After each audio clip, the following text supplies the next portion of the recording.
The neutral sphere was the most important space station in the entire galaxy.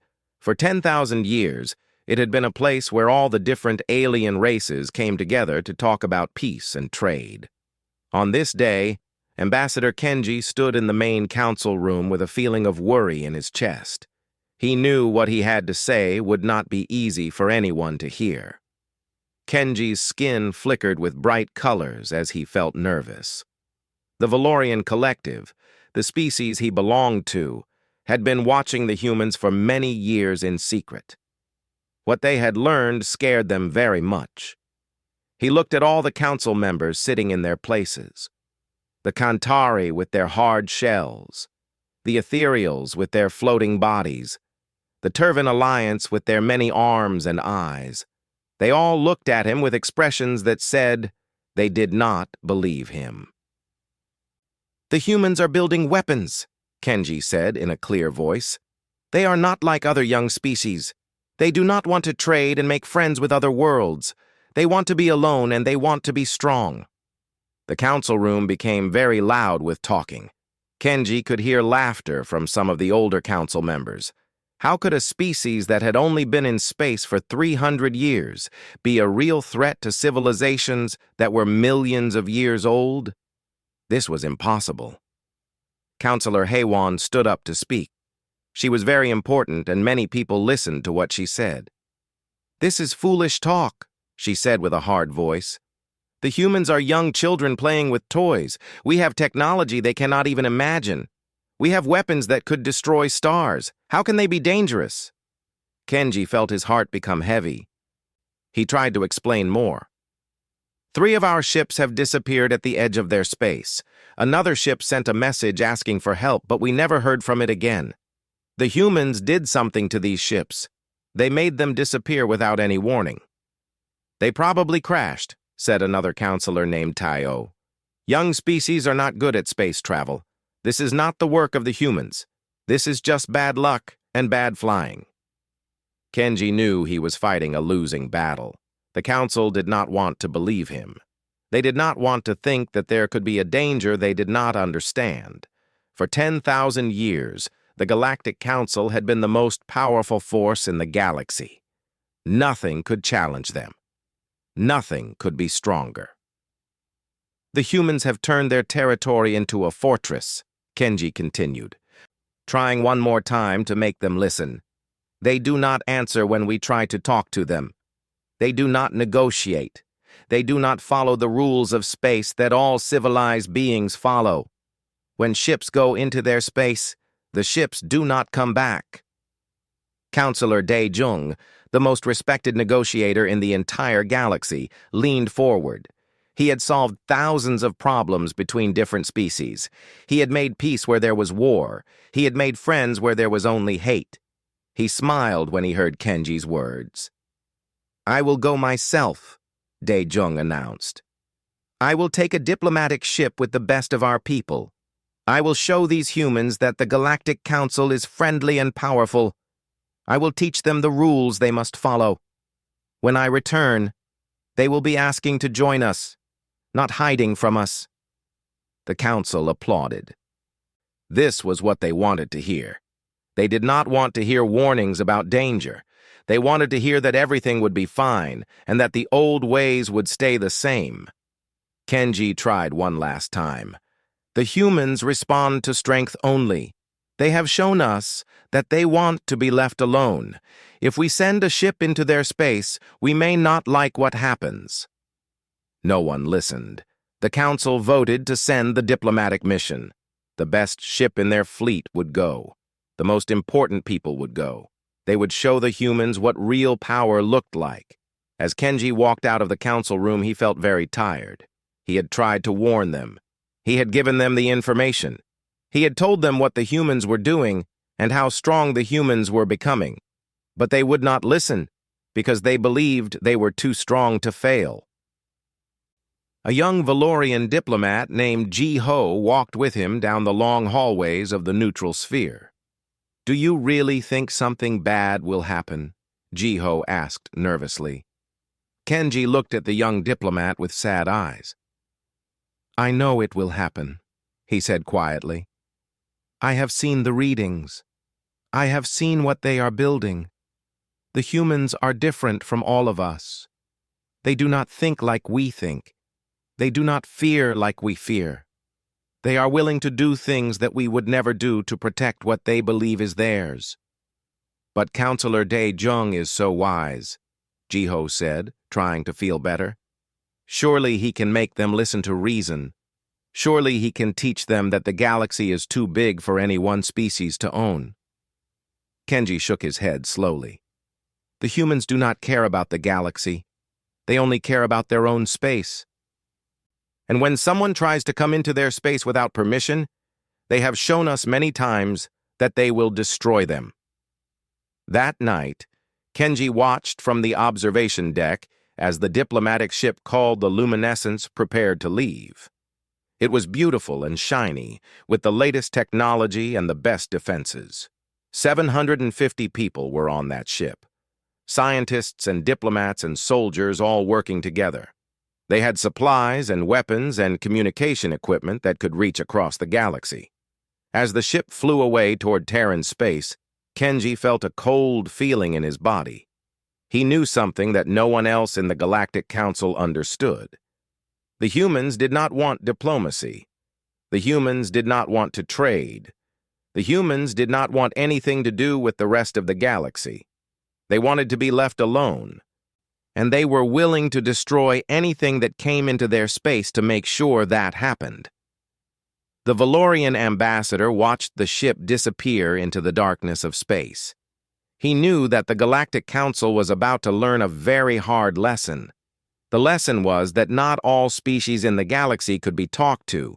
Not all species wanted to be part of the Great Council, and some species were willing to fight for what they wanted with a power and determination that the old civilizations had not seen in thousands of years. Kenji turned away from the window and went back to his room. He began preparing the report that would come next.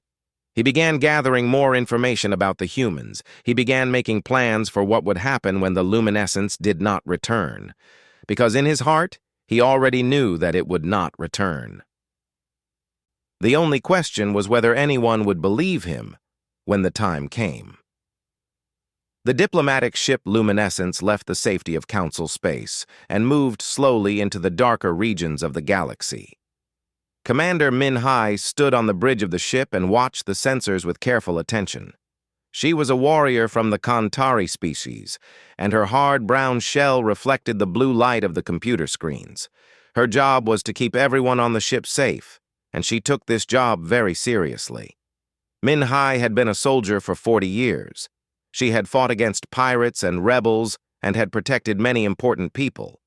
But something about this mission felt wrong to her. The sensors were showing strange readings near the edge of Terran space.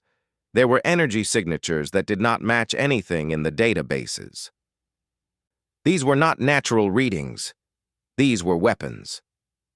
Counselor Dae-jung was in the main conference room, preparing the speech he would give to the humans. He was an old man now, but his mind was still sharp and his voice was still powerful. He had studied the humans carefully. He had read all the reports about them. They were young, he thought, and young species always wanted to be part of something bigger. They wanted to have friends and trading partners. They wanted to learn from older, wiser civilizations.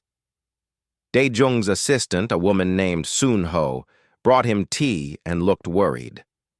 "Sir, Commander Min-hai is asking if we should slow down," she said quietly.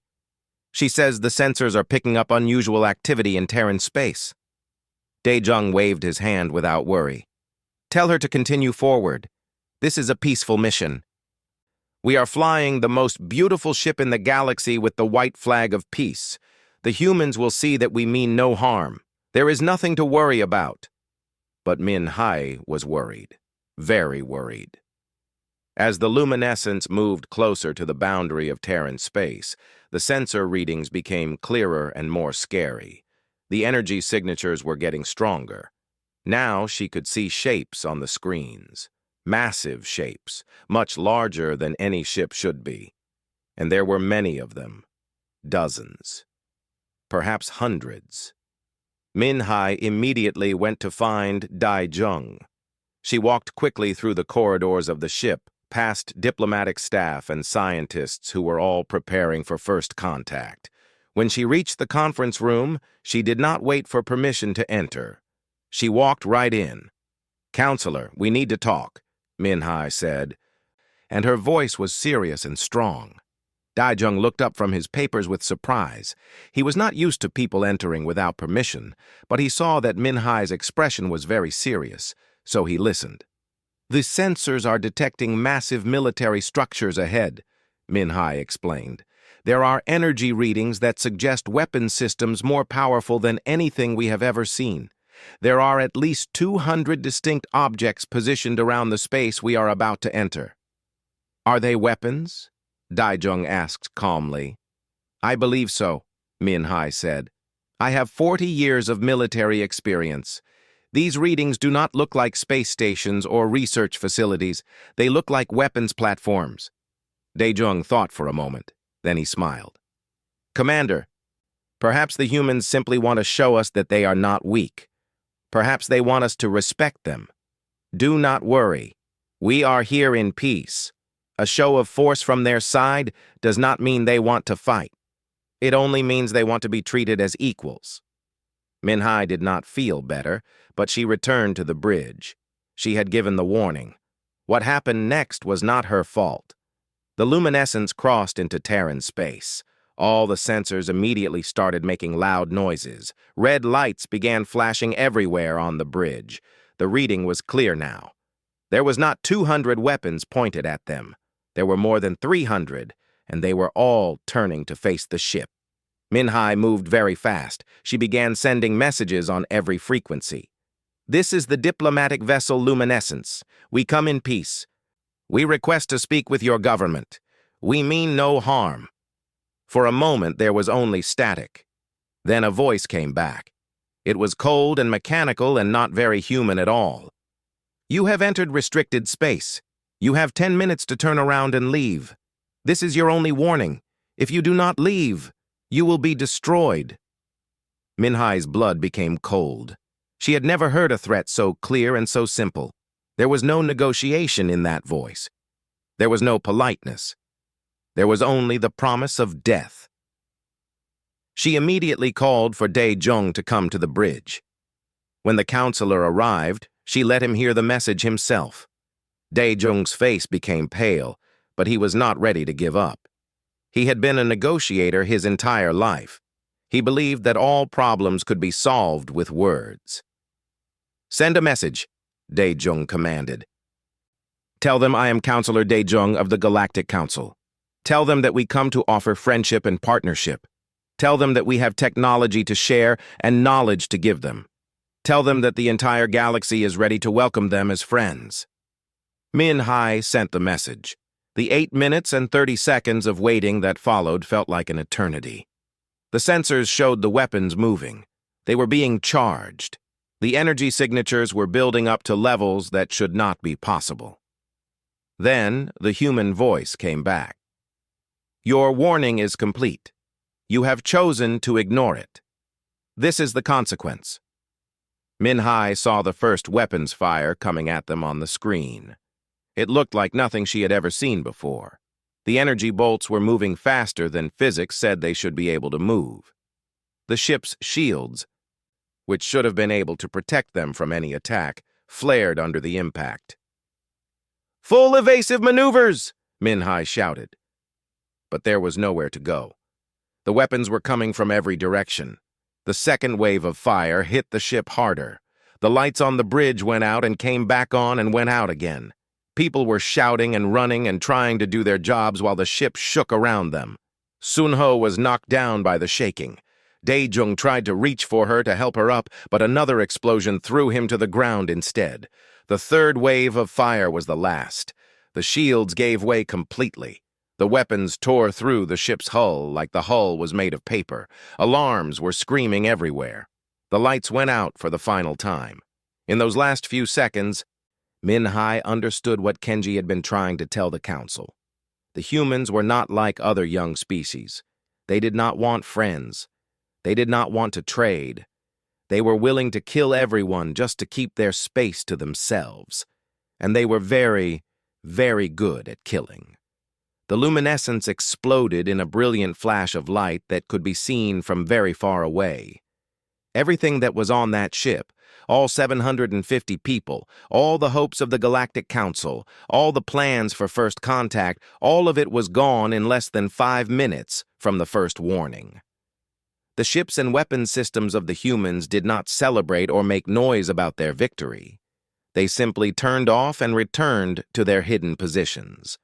It was as if the luminescence had never existed. The space where it had been was now only empty and cold and silent. The silence in the Galactic Council chamber was thick and heavy. For 3 weeks, there had been no communication from the luminescence, no messages, no signals, nothing but empty space where a great ship full of important people should have been sending information back home. Kenji sat in the observation room and waited. He had always known this moment would come. He had prepared himself for it, but that did not make it any easier to live through. Around him, council members were becoming more and more nervous. Some of them were still making excuses. The ship must have just lost its communication systems. The ship must be busy with diplomatic meetings and would contact them soon. Something simple and reasonable must explain why they could not hear from the luminescence. But then the message came, not from the humans directly, but the message was from them. It appeared on every communication channel at the same moment. It appeared on the neutral sphere. It appeared on every space station in Council territory. It appeared on worlds and ships and bases all across the galaxy. Everyone heard the same words at the same time. The diplomatic vessel Luminescence and all personnel aboard have been destroyed for violating Terran space. The Galactic Council has now been directly warned. Any further attempts to enter Terran territory will result in destruction. The boundary markers we have set are absolute. Respect them or face the same fate as the Luminescence. You have been warned. Do not test us again. And with the message came data, coordinates, times, sensor information, all the proof that the luminescence had indeed been at the place where it was destroyed. The humans were not even hiding what they had done. They were telling the entire galaxy exactly what had happened, and they were making a promise that any ship that came into their space would meet the same end. The reaction in the council chamber was immediate chaos. Some members wanted to call for immediate military action. Others wanted to send more ships to investigate. Still others wanted to try negotiations again, this time with more respect for the humans' demands. Councillor Hai Wan stood up and demanded that they form a military alliance. "We cannot allow this," she shouted. "The humans have killed representatives of the Galactic Council. This is an act of war. We must respond with force. We must destroy them and take their worlds." But Kenji raised his hand, and the room fell quiet. Everyone turned to look at the Valorian ambassador. They wanted to hear what he had to say now. They wanted to know if he had known this would happen. "I have new intelligence," Kenji said, and his voice was very calm and controlled. "I have been gathering information about human capabilities. What I have found is very serious. The humans have not built just weapons. They have built an entire civilization designed for warfare. Everything they do is focused on one thing, being impossible to defeat." Kenji showed them the data that his scientists had collected, images of human worlds, satellite photos, information gathered from spies and listening posts placed at the edge of their territory. Everything showed the same thing. Every human world was covered with weapons and military structures. The humans had taken their entire civilization and turned it into a fortress. "They have modified their own bodies," Kenji continued. "They have made themselves stronger and faster and more able to fight. They have dedicated almost all of their resources to weapons development. In the last 30 years, their military technology has advanced further than our civilization advanced in the previous 100 years.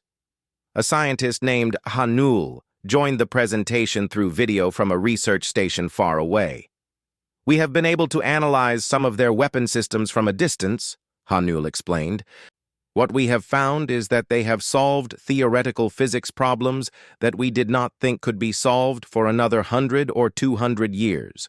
They have weapons based on principles we are only beginning to understand. The council members became very quiet and very serious. They began to understand that this was not a simple problem that could be solved with more ships or more weapons. This was something much bigger and much more dangerous. For the next month, the council tried to do something about the human threat. They attempted to send more diplomatic messages, but the humans did not answer any of them. They attempted to gather military forces to respond to the threat, but something strange happened. Ships would gather and prepare to go to Terran space, and then they would be destroyed before they could arrive. Entire fleets would be preparing for battle, and suddenly the orders would change or the equipment would fail in strange ways. It became clear that the humans had more than just weapons pointed at them. The humans had spy networks. The humans had computer systems that could break their codes. The humans had people working inside their military command structures, telling them everything that was happening. Kenji brought the final proof to the council. It was a letter. A human had sent it directly to the Galactic Concil, and in the letter, the human was explaining everything. The humans did not want to be part of the council. The humans did not want to trade with other species. The humans had taken their territory, and they had made it completely safe by making it impossible to attack. They had spent 150 years building weapons and defenses and learning everything about how their enemies thought and moved. "You are not facing a military force," the human letter explained. "You are facing a species that has decided that isolation and strength are the only things that matter. We have seen what happens when species cooperate. We have seen the council and how it works. We have decided that we do not want that kind of existence. We want to be left alone.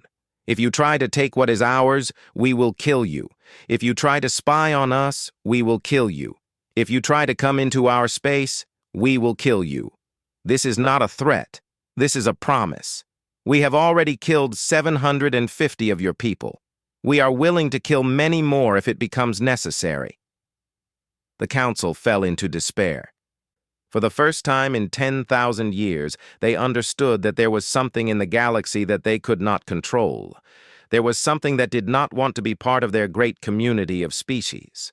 And that something was willing to fight them with absolute determination. Kenji looked around the council chamber at all the powerful leaders and all the ancient species that had ruled the galaxy for so long. They looked small now.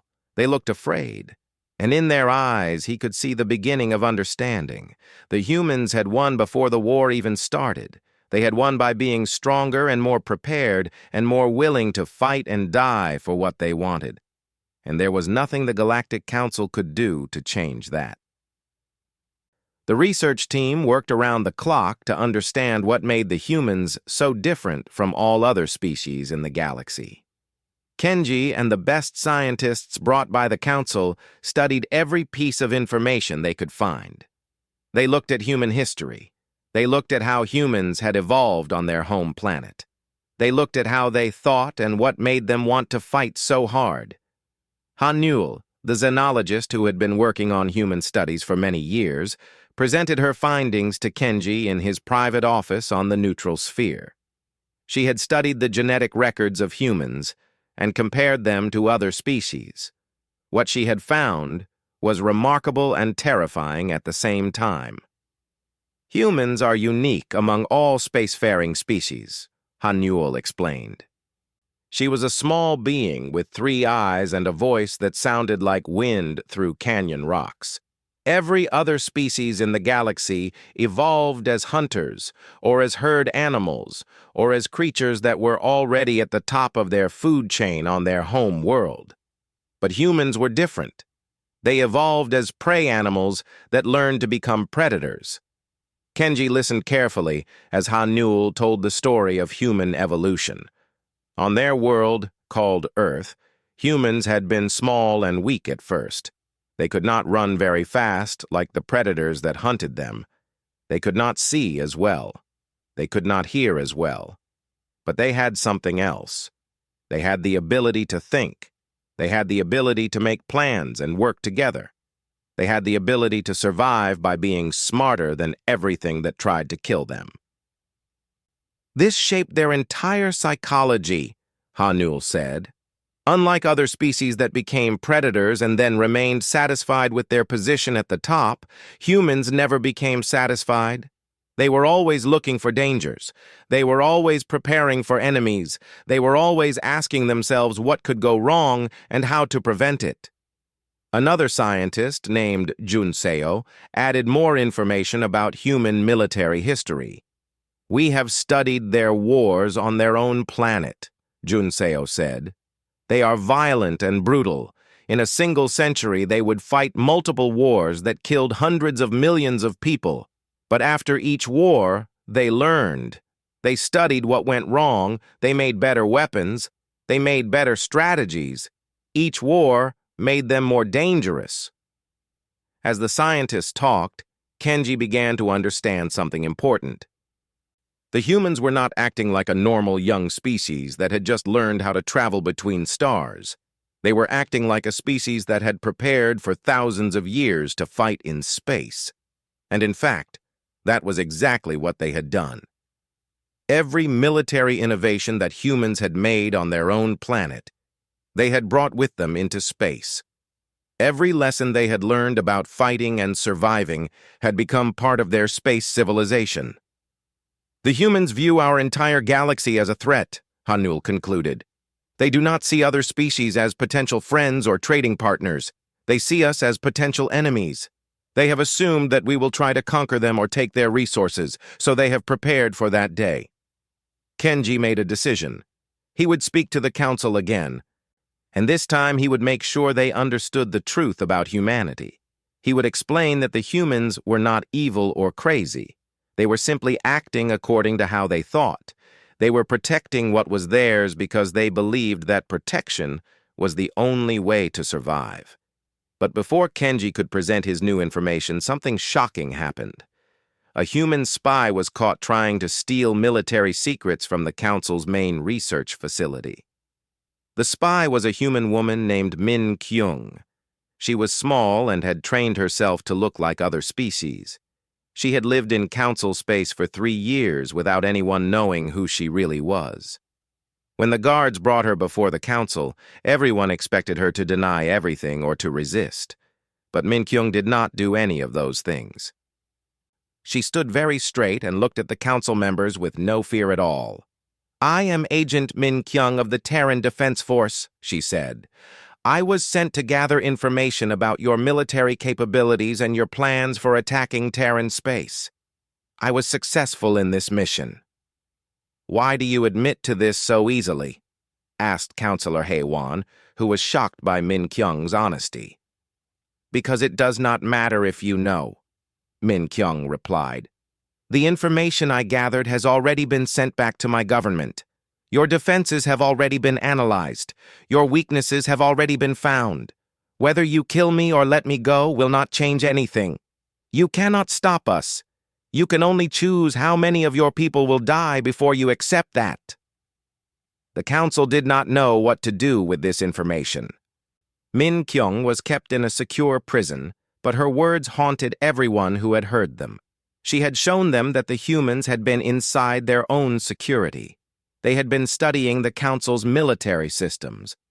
They had been learning how the Council thought and what decisions the Council would make. Kenji requested a special session with Min Kyung.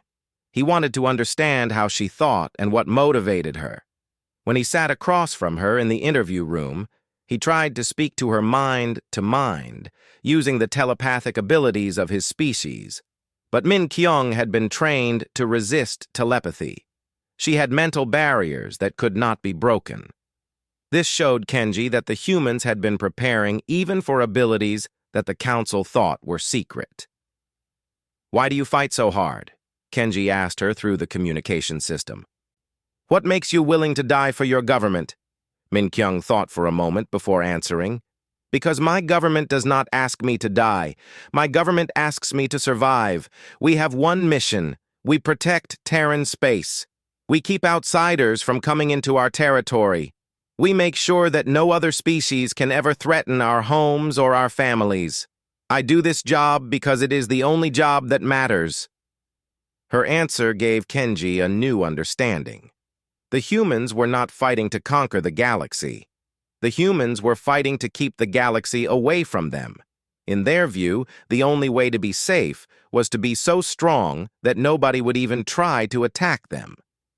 Kenji reported all of this to the council. He explained Min Kyung's philosophy and what it meant for their situation.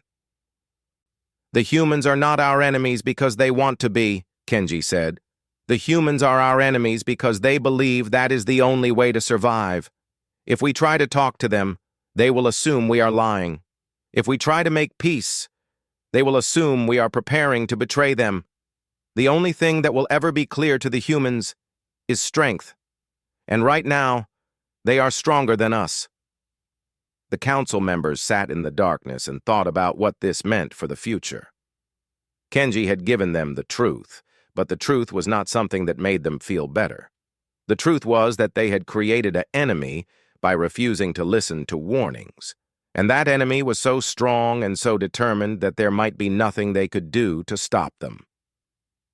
The Galactic Council tried to prepare for war even though they did not want to admit that was what they were doing. Military commanders from all the different species began meeting in secret. They talked about forming an alliance. They talked about gathering their ships and their weapons and their best soldiers. They wanted to show the humans that the Council was still the most powerful force in the galaxy. But Kenji warned them that this was a mistake. He told them that the humans would know what they were planning. The humans had spies everywhere. The humans had communication systems that could break any code. The humans would be ready for an attack before the attack even happened. No one listened. The council members were too proud and too angry. They had been disrespected by a young species. They had lost important people.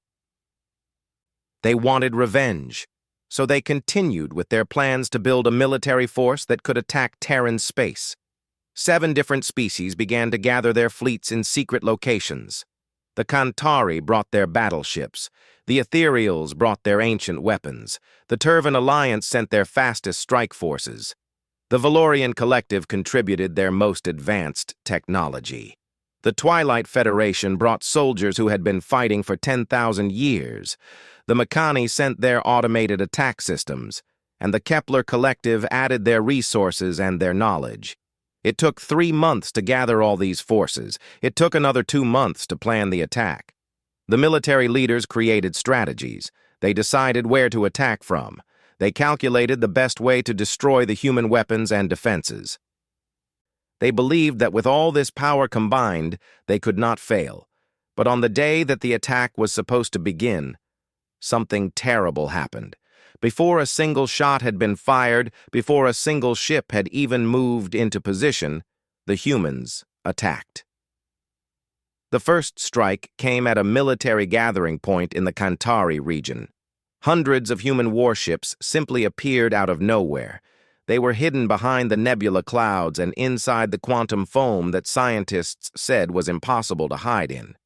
But the humans had found a way, and when they came out, they brought weapons that fired and fired and fired until everything at that location was destroyed. The second strike came at another gathering point, this time in the ethereal space. Again, the humans appeared from impossible hiding places. Again, the weapons fired and destroyed everything. Then the third strike came, and the fourth, and the fifth. The humans had somehow placed spy satellites at every gathering point. They had watched the Council forces prepare. They had waited until the very moment when the attack was about to begin. And then they struck at multiple locations at the same time. Within a single day, nearly 40% of the military force that the Council had gathered was destroyed. Thousands of ships were gone. Millions of soldiers were dead. The Council's carefully made plans were worthless. The humans then sent a message. It came from someone who called himself Admiral Jun Su. His voice was cold and clear and full of absolute certainty. "We know you were planning to attack us," the message said. "We have destroyed your military gathering points. We have killed many of your soldiers, but we are willing to give you one more chance.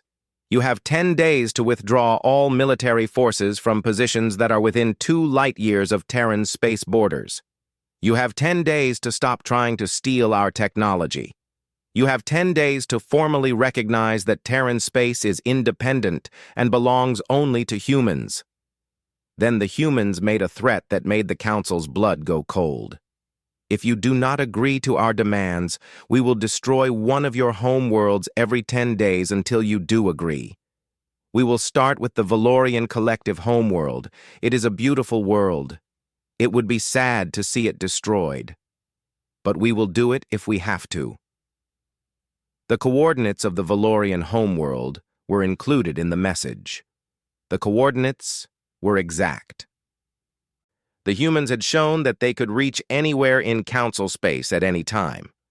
The Council fell into panic. Kenji received the message along with everyone else. He sat in his office and felt the weight of all the deaths that were about to happen because no one had listened to him. He wanted to be angry, but instead he only felt sad. The Valorian government contacted him. They wanted him to speak to the Council one more time. They wanted him to tell the Council what to do. Should they fight? Should they negotiate? Should they try to run and hide? Kenji made the only choice that made sense to him. He went before the Council and he spoke the truth one final time. "We must accept their demands," Kenji said, and his voice was sad but certain. "The humans are not bluffing. They have proven they are more powerful than us. They have proven they are willing to kill in large numbers. If we continue to fight them, they will destroy our worlds and our people. If we stop and agree to their demands, we will lose some of our power and our pride, but we will save our lives." Councillor Haywan stood up and tried to argue. "We cannot give in to threats. We cannot let a young species tell us what to do. We are the Galactic Concil. We have ruled the galaxy for 10,000 years. "And that is why we will be destroyed," Kenji replied. "Because we cannot accept that something has changed. We cannot accept that we are no longer the most powerful. But the humans have shown us the truth. We can either accept it and live, or we can deny it and die." The Valorian homeworld was beautiful and peaceful. It had been the home of Kenji's species for hundreds of thousands of years. He thought about all the people living there. He thought about his own family who lived on that world. And he knew that they would all die if the Council did not do what the humans demanded. One by one, the Council members voted. First, the Kantari agreed to accept the human demands, then the Ethereals, then the Terran Alliance, then the Twilight Federation, then the Makani and the Kepler Collective. Finally, even the Valorian Collective voted to accept. Kenji watched as the Council officially recognized the independence of Terran space. He watched as they ordered all military forces to withdraw from the 2-light-year boundary around human territory. He watched as they formally apologized for trying to steal human technology, and as he watched, he thought about how the Galactic Concil had fallen. It did not fall to disease or disaster. It did not fall to time or evolution. It fell because it had refused to listen to a warning. It fell because it had believed it was too strong to fail. It fell because it had met a species that was willing to fight and die for what it wanted, and the Council was not willing to do the same. The human message came again after the vote. Admiral Jun Su spoke with what might have been satisfaction in his voice. "We accept your surrender," the message said. "You will withdraw your forces. You will respect our boundaries. You will cease all attempts to study or spy on us. In exchange, we will let you continue to exist. The Galactic Concil still exists. You still have your worlds and your people. But now you exist with the understanding that there is something in this galaxy that is stronger than you. Remember this lesson. Do not test us again." And with that message, The war was over before it had truly begun. The humans had won by being stronger and more prepared. The Galactic Council had learned that the age of their unchallenged power was finished.